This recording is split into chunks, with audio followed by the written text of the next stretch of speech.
এই আন্দোলন যদি নাও হইতো, কোনো না কোনো ভাবে এই জালিমের পতন হতো। কারণ জালেম অত্যাচারী পৃথিবীতে কোনো দিন স্থায়িত্ব হতে পারে না, প্রতিষ্ঠা লাভ করতে পারে না। ফেরাউন ধ্বংস হইছে মুসা আলাইহিস সালামের সাথে যুদ্ধ কইরা। আর কথা বলেন না কেন? বরং মুসা আলাইহিস সালাম তার উম্মতদের নিয়ে ফেরাউনের এলাকা ত্যাগ করতেছিলেন। এখানে জালেমের সাথে কুলোনো যাবে না। নীল দরিয়ায় গেলেন, আল্লাহ রাস্তা বানায় দিলেন। মুসা আলাইহিস সালাম চলে গেলেন, ফেরাউনের রাস্তায় ঢুকছে, কাম শেষ। কথা হয় না? জালেম তো ধ্বংস হবেই কোনো না কোনো ভাবে, তাতে যুদ্ধ লাগবে না।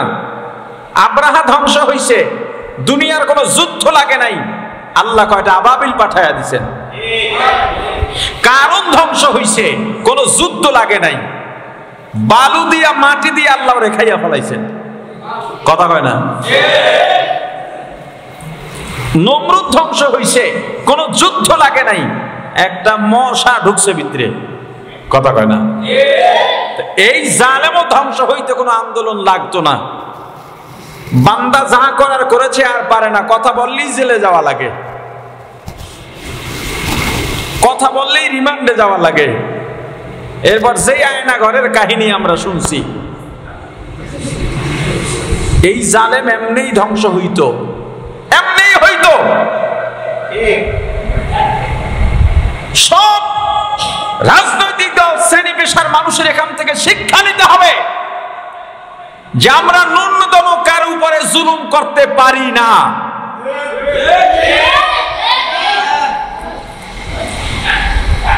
আমরা যদি শিক্ষা গ্রহণ করতে না পারি, ইতিহাস থেকে যারা শিক্ষা নেবে না, তাদের চেয়ে পোড়া কপাল তার হইতে পারে না। কথা বলেন? এই যে সীমা লঙ্ঘন, এই সীমা লঙ্ঘন থেকে আমাদের ফিরতে হবে। আল্লাহ গুনাহ করার ক্ষমতা দিছেন, নেক করার ক্ষমতা দিছেন, সাথে বুদ্ধিও দিয়ে দিছেন, তোমার মেধা দিয়া দিছে আল্লাহ। এই মেধাটা দিয়া কি করবা? তোমার জ্ঞান দিয়া তুমি কি করবা?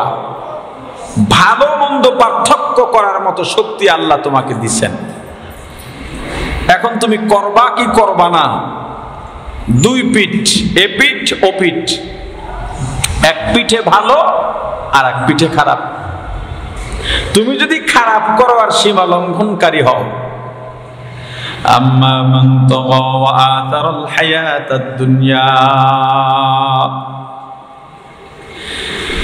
জাহান্নাম ঠিকানা তাদের জন্য। একদল হলো যারা সীমা লঙ্ঘন করে, আর এক দল যারা দুনিয়াকে প্রাধান্য দেয়, আখিরাতের উপরে দুনিয়াকে প্রাধান্য দেয়। যদি তুমি মুসলমান হও আর কোরআনকে বিশ্বাস করো, এটা অস্বীকার করার কোনো সুযোগ নাই, অবিশ্বাস করারও কোনো সুযোগ নাই। আল্লাহ যেহেতু বলেছেন, এই কথায় কোনো সন্দেহ নাই, সন্দেহ করলেও ঈমান থাকবে না। তোমার মধ্যে দুইটা খারাপ গুণ যদি পাওয়া যায়, একটা হলো আম্মা মান তাগা, যারা সীমা লঙ্ঘন করে। দুই নম্বরে ওয়া আতারাল হায়াতাদ দুনিয়া, দুনিয়া যাদেরকে প্রভাবিত করে রেখেছে, অর্থাৎ পরকালের উপরে দুনিয়াকে প্রাধান্য দেয়। কয় ভাই এটা কেন করে? এটা করুন, এটা গুনাহ হয়। নেতায় কইছে, ভাই কইছে, কিছু করার নাই। কিয়ামতের ময়দানে আল্লাহ তাদেরকেই বলবেন, কর্মীদের বলবেন, যে এই নেতার পিছনে দৌড়াইছ। এটাও কোরআনের কথা। আজকে সব নেতার পিছনে লাইন দাও। দুনিয়ায় তো নেতা তোমারে থুইয়া পালায়, যেই নেতার জন্য জীবন দিলা, যেই নেতার জন্য অর্থ খরচ করলা, বাবার বয়সী মুরব্বীর সঙ্গে বেয়াদবি করলা, যেই নেতার জন্য গরিবের উপরে অত্যাচার করলা, যেই নেতার জন্য তুমি পরিষদের চাল ডাল গম মাইরা খাইলা, ওই নেতা তোমাকে থুইয়া পালায়, তোমার খোঁজও রাখে না। সেদিন একজন এলাকার একজনে ফোন দিছে, ভাইয়া একটু আমাদের দিকে খেয়াল রাখেন। কি খেয়াল রাখবো? তোমার নেতারে ফোন দাও, তোমার এমপি আর তোমার মন্ত্রীর ফোন দাও, যেই মন্ত্রী আমার কাছে লোক পাঠাইছিল আমি যেন বাইরে না বাইরে যেতে পারি, পাহারা বসাইছো আমি যেন লোক সংঘবদ্ধ করতে না পারি, আন্দোলন দমলে আমারে দেইকে ছাড়বে সেই নেতারে ফোন দাও। কয় ভাইয়া লজ্জা দিয়েন না, নেতার ঠিকানাও নাই, নেতার পাশে যারা থাকরো এখন আর ফোনে পাই না। কথা বুঝছেন না? এমন নেতার জন্য পাগল হয়ে গেছো, নেতা তোমাকে থুইয়া পালাইবে, তোমার কথা চিন্তা করবে না, তুমি বোকা। তোমারে দিয়া নেতা আখের ঘুষায় খায় তো হারাম, কিন্তু তুমিও হারামের ভাগটাও তো পাও না। তোমাকে ব্যবহার করে তুমি এত বড় বোকা, এমন কিছু অকারেন্স তুমি ঘটাইছো যার কারণে আজকে তোমার জন্য তোমার বাবাও রাস্তায় নামতে পারে না, তোমার ভাইও রাস্তায় নামতে পারে না, সমাজে 10 জনের টেবিলে গিয়া বসতে পারে না, লজ্জা পায়। কি একটা দল গড়াইলা, কিয়ামতের ময়দানে আল্লাহ বলবেন ওই নেতার পেছনে পেছনে দৌড়াও। নেতা যেদিকে যাবে তোমরাও সেদিকে যাইবা। অতএব নেতা যদি জাহান্নামে যায় তোমরা বুঝি জান্নাতে যাইবা। কথা কয় না? নিজের বিবেকটা খাইয়া, নিজের জ্ঞান খাইয়া, নিজের বুদ্ধি মেধা যতটুকু আছে সব শেষ কইরা দুনিয়ার নেতার পেছনে দৌড়াও। অথচ আল্লাহর রাসূলের কথা ভুলে গেলা, নিজের মৃত্যুর কথা ভুলে গেলা। তুমি কি একবারও চিন্তা করো নাই এই দল তোমাকে খাওয়ায় না, দল তোমাকে শান্তিও দিতে পারে না, দল তোমাকে পরকালেও কোনো উপকার করতে পারবে না। অতএব নিজের সীমার মধ্যে নিজে থাকো, সীমা লঙ্ঘন করো না। দলের কথায়, নেতার কথায় দুনিয়াকে আখিরাতের উপরে প্রাধান্য দিও না। অপর পিঠে কি আছে? ওয়া আম্মা মান খাফা মাকাম রাব্বিহি ওয়া নাহান নাফসা আনিল হাওয়া ফা ইন্নাল জান্নাতা হিয়াল মাওয়া। এক পিঠে আল্লাহ জাহান্নাম ঠিকানার ঘোষণা দিয়েছেন, আর এক পিঠে পরের আয়াতে আল্লাহ বলছেন আবার একদল মানুষের জন্য জান্নাত ঠিকানা। তুমি যে অন্যায় করো, অন্যায় করার সময় চিন্তা করো আল্লাহ আছেন, দুনিয়ার কেউ দেখে না, দুনিয়ার কেউ জানে না। যদি জানেও তবু আমার দাপটের কারণে সেটা আমি ভুল নিউজ করাবো, ভুল সংবাদ বানাবো, থানায় গিয়া উল্টা মামলা দিয়া আমি বাঁচবো। যার দোষ নাই, যে অত্যাচারিত হইল তাকে দিয়ে তার আসামি বানায়া উল্টা মামলা দিব। তুমি এটা করতে পারো, কিন্তু একবারও চিন্তা করতে পারো নাই এই দুনিয়ার কেউ যা না দেখে আল্লাহ তা দেখেন কিনা। ওয়াল্লাহু সামিউম বাসীর। তুমি বলার পরে শোনো, আল্লাহ বলার আগেই শুনে নেন। তুমি কাজ ঘটে যাওয়ার পরে দেখো, আল্লাহ কাজ সম্পাদন হওয়ার আগেই দেখতে পান। এজন্য ভাই আমার, আল্লাহ পরে আয়াতেই বলেন আম্মা মান খাফা মাকাম রাব্বি। দুনিয়ায় যত কাজই করো না কেন, কিয়ামতের ময়দানে আল্লাহর সামনে দাঁড়ানো লাগবে। এই আল্লাহর সামনে দাঁড়ানো কি যারা ভয় পায়, আমি কিভাবে আল্লাহর কাছে জবাব দেব? আমি জনগণের হক নষ্ট করলাম, আমি একজনকে অত্যাচার করলাম, অন্যায়ভাবে কোনো জমি দখল করলাম, অন্যায়ভাবে কারো থেকে টাকা নিলাম, চুরি করলাম, ডাকাতি করলাম, ছিনতাই করলাম, চাঁদাবাজি করলাম, যত যাই করি কিয়ামতের ময়দানে আল্লাহর সামনে এগুলো নিয়ে দাঁড়ান লাগবে। এগুলোর জবাব আল্লাহর কাছে দেওয়া লাগবে। দুনিয়ায় চাপার জোরে চলে গেলাম, কিয়ামতের ময়দানে কোনো চাপা চলবে না, চাপার জোরও থাকবে না। اليوم نختم على أفواههم وتكلمنا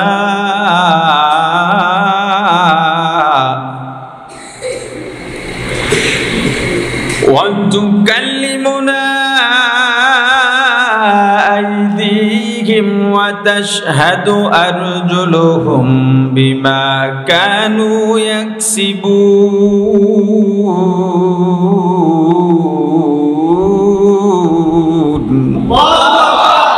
কিয়ামতের ময়দানে তুমি চাপাবাজি করতে যাইবা, আল্লাহ চাপা বন্ধ করে দেবেন।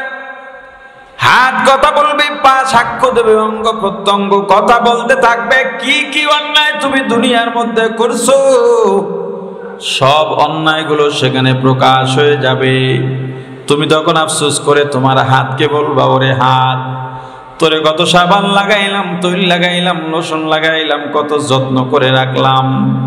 এক জায়গা কেটে গেলে মলম দিয়া রাখতাম, ডাক্তারে দেখাইতাম, ওষুধ খাইতাম। আজকে তুই আমার বিরুদ্ধে। ওরে পা, তোরে যাতে ময়লা না লাগে, পোকায় যাতে না খায়, দামি জুতা দিয়ে তোরে আবৃত করে রাখলাম। ওরে চোখ, তোর জন্য কত ডাক্তার দেখাইলাম, কত চিকিৎসা করে তোকে ভালো রাখলাম। আজকে সবাই আমার বিরুদ্ধে চলে গেলি। কিয়ামতের ময়দানে আল্লাহর ইচ্ছা ছাড়া কোনো কাজ চলবে না। এই দুনিয়ায় অল্প দিনের হায়াত পাইয়া কে কোন সময় মারা যায় জানা নাই। অল্প সময়ের হায়াত পাইয়া তার চেয়েও আরো কম সময়ের একটু ক্ষমতা দাপট পাইয়া গরিব নিরপরাধ মানুষের উপরে অত্যাচার চালায়ও না। যদি তোমার ঠিকানা জান্নাত বানাইতে চাও, এক নাম্বার আম্মা মান খাফা মাকাম রাব্বি, আল্লাহর সামনে কিয়ামতের ময়দানে নিজেকে কিভাবে দাঁড় করাইবা, এই ভয়টা অন্তরের মধ্যে ঢুকাও। আমি যখন অন্যায় করব, দরজা বন্ধ করিও যদি করি, রাতের অন্ধকারের মধ্যেও যদি করি, দুনিয়ার কেউ যদিও না দেখে, কে দেখেন? আর যদি বলেন কে দেখেন? এই চিন্তা অন্তরের মধ্যে ঢুকায়া গুনাহ অপরাধ অন্যায় থেকে নিজেকে বাঁচাও।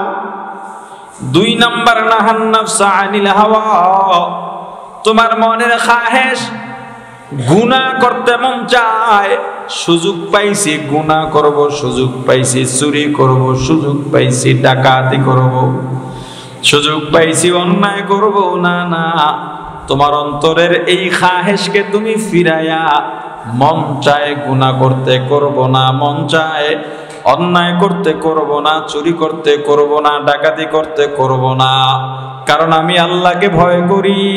যদি দুইটা কাজ তুমি করতে পারো, আল্লাহ বলেন ফাইনাল জান্নাতা হিয়াল মাওয়া,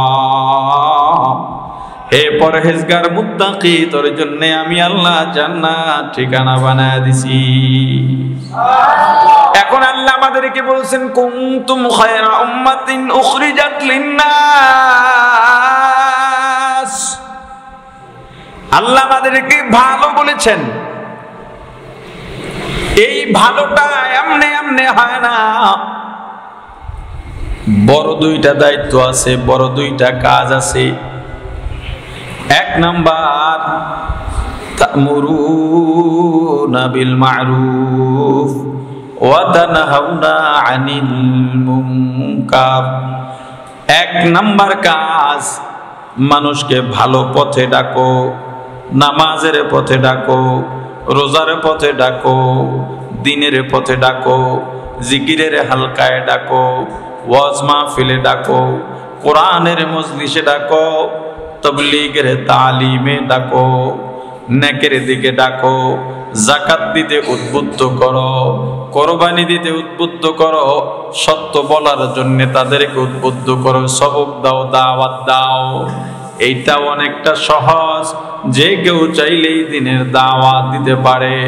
কিন্তু আর একটা মারাত্মক দায়িত্ব আছে, তানহাউনা আনিল মুনকার, অপকর্মে বাধা দাও, অন্যায় কাজে বাধা দাও।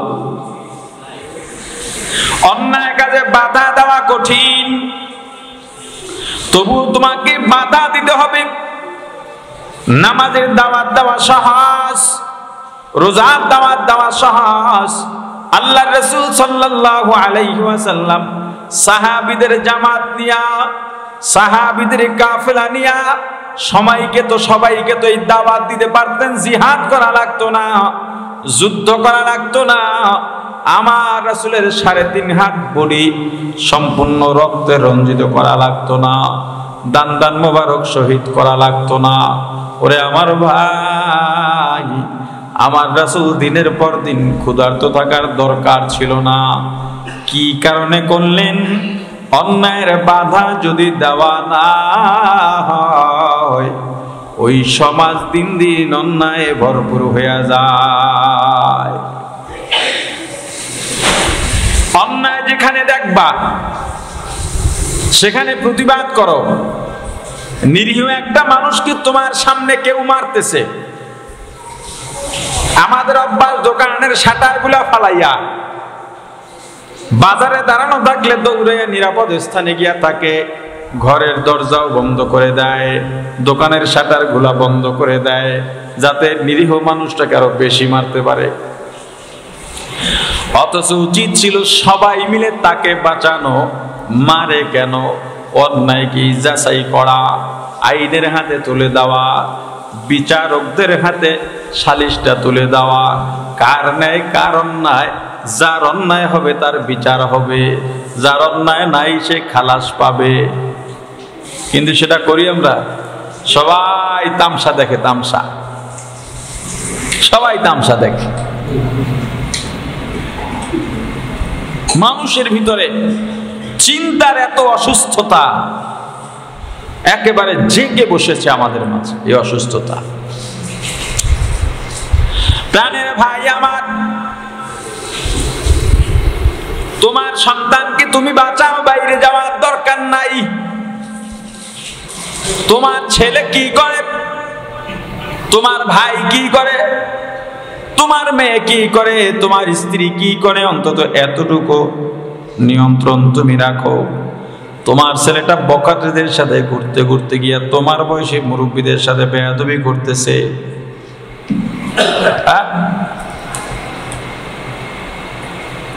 আমার দল ক্ষমতায়, আমি একজন কুলি। এই যে আমি কুলি আর আমার দল ক্ষমতায়, এই আর লাগে না কিছু। আমি কুলি, এখন স্কুলের মাস্টাররাও অপমান করতে আমার আর গায়ে বাজে না। আর মাস্টার যদি বিচার চায়, বিচারও পায় না। কা আমার দলের কুলি অপমান করছে, কুলি ঠিক আছে।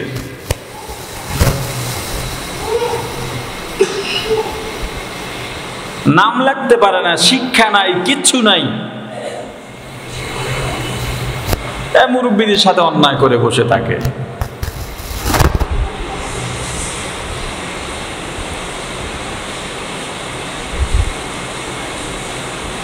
15 বছরে যারা এসব করেছে, নতুন করে যেন কেউ এসব না করে। এই মাইক থেকেই বললাম,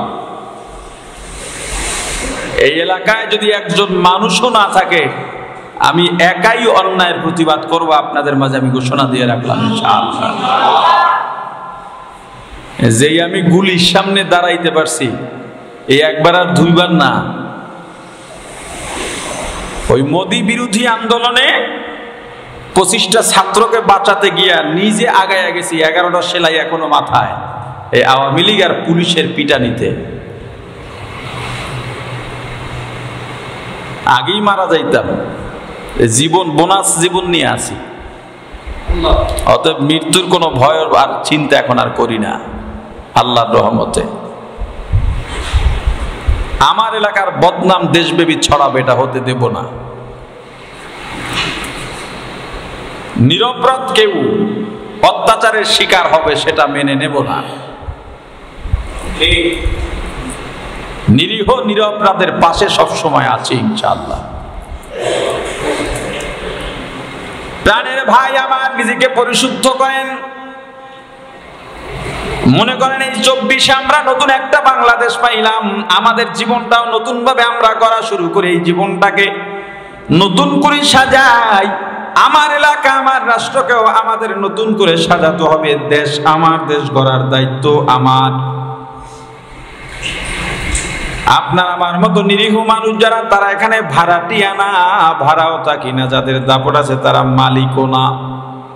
কাউকে ডরাইয়া চলার দরকার নাই, কাউকে ভয় পেয়া চলার দরকার নাই। শুধু নীতির উপরে চলেন, অতীত থেকে শিক্ষা নিয়ে নিজেকে শুদ্ধ করেন, যাতে বাংলাদেশে আর কোনো গণ অভ্যুত্থানের প্রয়োজন না হয়।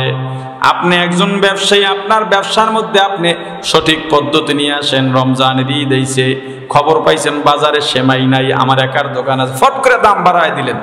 আপনি ধরো বড় সন্ত্রাসী, আপনার সন্ত্রাসীগিরি দেখা যায় নাই, এই ব্যবধান কি আছে না নাই? বাজারে ব্রয়লার বিক্রি হয়, মানুষ এখন কি করবে? দেশি মুরগি এত দাম, দ্রব্য মূল্য খাইতে পারে না। ব্রয়লার সব জায়গায় হয়েছে, কোনো একটা রোগ হইয়া মারা গেছে, বাজারেও কম, আস্তে 50 টাকা কেজিতে বাড়াইয়া দেয়। কে আছে না নাই? এই নিজেকে শুদ্ধ করেন আগে, যার যার অবস্থানে যতটুক কাজ করেন নিষ্ঠার সাথে করার চেষ্টা করেন, নিজের কাজটাকে সুন্দরভাবে করেন। আমি যদি শুদ্ধ হই, আমার সন্তান, আমার পরিবারকে যদি শুদ্ধ করতে পারি, আমার শুদ্ধতার কারণে শুদ্ধের একটা পাওয়ার আছে, নীতির একটা পাওয়ার আছে। আমি শুদ্ধ হলে আমার পাশের লোকটাও শুদ্ধ হয়ে যায়। এখানে আগুন জ্বালাইলে পাশের লোকটাও তাপ পাবে। আমি যদি গায়ে সুগন্ধি লাগাই, আতর লাগাই, আমার পাশের লোকটাও আতরের ঘ্রাণ পাবে। অথবা এর একটা কি আছে? পাওয়ার আছে। আপনি ভালো কাজের ঘ্রাণ দিয়া শরীরটাকে আবৃত করেন। আমার পরিবার, আমার সংসার আমি যদি গুছাই নি, আমার পাশের সংসারটাও এটার প্রভাবে কিছুটা হলেও শুদ্ধ হবে। বাকিটা আপনি যদি তাদেরকে একটু সহযোগিতা করেন, দাওয়াত দেন, তারা পুরো শুদ্ধ হবে। এভাবে আস্তে আস্তে করে আমাদের সমাজ পরিবর্তন, সমাজ সংস্কারের দিকে এগিয়ে যেতে হবে। নিজে শুদ্ধ হলে বাকিরাও শুদ্ধ হয়ে যাবে। ওই দেশের জনগণের উপরে আল্লাহ অত্যাচারী সরকারকে চাপায়া দেন, যেই দেশের জনগণ আল্লাহর নাফরমানিতে লিপ্ত হয়ে যায়।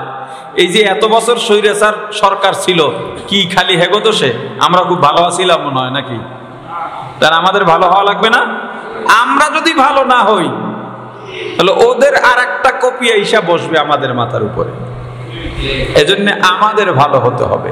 আমরা ভালো হয়ে গেলে জি আসুক, আমরা ভালো, এজন্য তারা চাইলেও কিছু করতে পারবে না। এজন্য কাদের ভালো হওয়া দরকার? আরে কথা বলেন, কাদের? মনটাকে পরিষ্কার করা দরকার। নিজের ব্যক্তিগত কিছু আমল সব সময়ের জন্য বানায় নেন। জবানে বেশি কথা বলার থেকে দরুদের আমল জবানে নিয়ে নেন, জিকিরের আমল নিয়ে নেন। একটা তসবিহ কিনে সব সময় হাতে রাখেন, সুযোগ পাইলে জিকির করেন। তসবিহ হাতে থাকলে জিকির হবেই হবে, দরুদ হবেই হবে।